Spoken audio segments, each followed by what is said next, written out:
आपलं आरोग्य खरं तर आपण रोज घेत असलेल्या लहान सहान निर्णयांवर आणि सवयींवर अवलंबून असतं.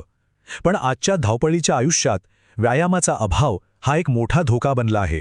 चला तर मग आपण जरा समजून घेऊया की ही निष्क्रियतेची सवय मोडणं इतकं अवघड का आहे आणि त्यावर मात कशी करता येईल.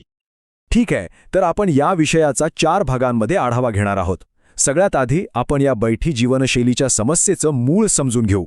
त्यानंतर व्यायामाचे जबरदस्त शारीरिक आणि मानसिक फायदे कोणते आहेत ते पाहू. मग नियमित व्यायाम करण्याच्या मार्गात नेमके कोणते अडथळे येतात हे जाणून घेऊ. आणि शेवटी सगळ्यात महत्त्वाचं, व्यायामाला आपल्या आयुष्याचा एक अविभाज्य भाग कसा बनवायचा यावर लक्ष केंद्रित करू. चला सुरुवात करूया पहिल्या भागापासून. इथे आपण आपल्या आजच्या जीवनशैलीतल्या एका मोठ्या धोक्याबद्दल बोलणार आहोत, जो अनेकदा आपल्या लक्षातही येत नाही. तो म्हणजे शारीरिक निष्क्रियता. आता बघा, एक खूप महत्त्वाचं संशोधन काय सांगतं, धोका फक्त व्यायाम न करण्याचा नाहीये, तर जास्त वेळ फक्त एका जागी बसून राहण्याचाही आहे. आणि ही समस्या अगदी लहान वयातच सुरू होतीये, हे जास्त चिंताजनक आहे. म्हणजे बघा, अर्ध्याहून कमी तरुण-तरुणींमध्ये पुरेशी तंदुरुस्ती आढळते आणि त्यातही मुलांच्या तुलनेत मुलींमध्ये हे प्रमाण तर आणखीनच कमी आहे. पण चांगली गोष्ट ही आहे की या समस्येवर एक अतिशय प्रभावी उपाय आहे, आणि तो म्हणजे व्यायाम. चला तर मग बघूया की शारीरिक हालचाली आपल्यासाठी किती महत्त्वाच्या ठरू शकतात. आणि सगळ्यात चांगली गोष्ट काय आहे माहितीये, हे फायदे मिळवण्यासाठी खूप काही मोठं करण्याची गरज नाहीये. अगदी रोजचा थोडा पण नियमित व्यायामही आपल्या आरोग्यावर खूप मोठा सकारात्मक परिणाम करू शकतो. व्यायामाचे फायदे इतके आहेत की ते आपल्या संपूर्ण शरीरावर अक्षरशः जादू करतात.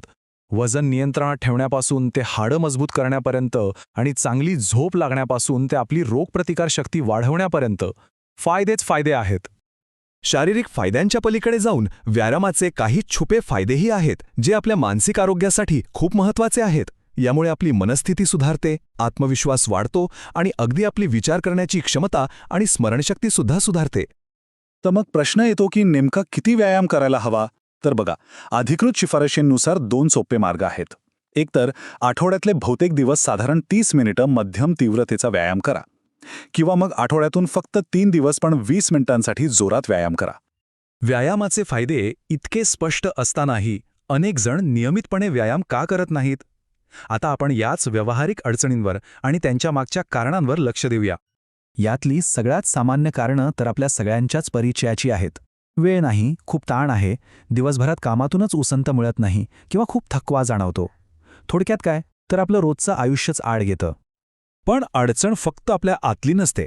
कधीकधी आपलं आजूबाजूचं वातावरणच आपल्याला मदत करत नाही.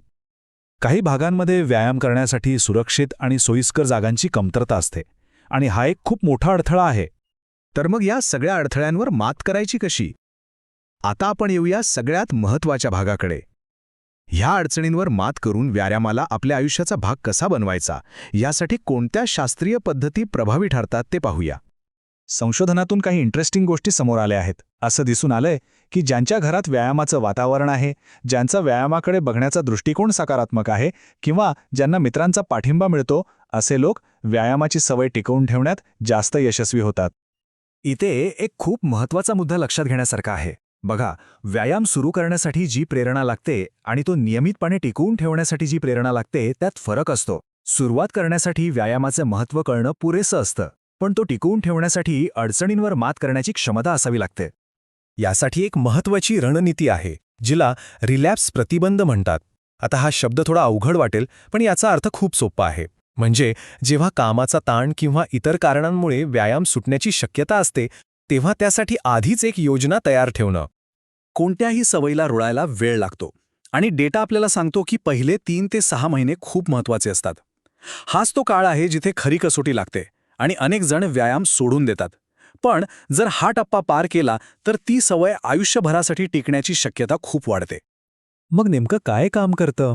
काही गोष्टी आहेत ज्या खरंच प्रभावी ठरल्या आहेत, जसं की कुटुंबासोबत मिळून व्यायाम करणं, स्वतःसाठी स्पष्ट ध्येय ठरवणं, साधे टेक्स्ट मेसेज रिमाइंडर वापरणं, आणि सगळ्यात महत्त्वाचं म्हणजे जो व्यायाम करायला मजा येईल तो निवडणं. एक चांगली गोष्ट म्हणजे लोकांमध्ये व्यायाम करण्याचं प्रमाण वाढतंय. गेल्या काही वर्षात यात 50% अधिक वाढ झाली आहे. आणि याचं एक मोठं कारण म्हणजे आता डॉक्टरही लोकांना व्यायामाचा सल्ला अधिक सक्रियपणे देत आहेत. तर मग या सगळ्या चर्चेतून आपण काय शिकलो? मुद्दा एकदम सगळं बदलण्याचा नाही आहे. खरा बदल एका लहान पण सातत्यपूर्ण पावलाने सुरू होतो. मग असा कोणता एक छोटा सोपा बदल आहे जो या आठवड्यापासून सुरू करता येईल आणि जो एका आरोग्यदायी जीवनाच्या दिशेने एक महत्त्वाचं पाऊल ठरेल?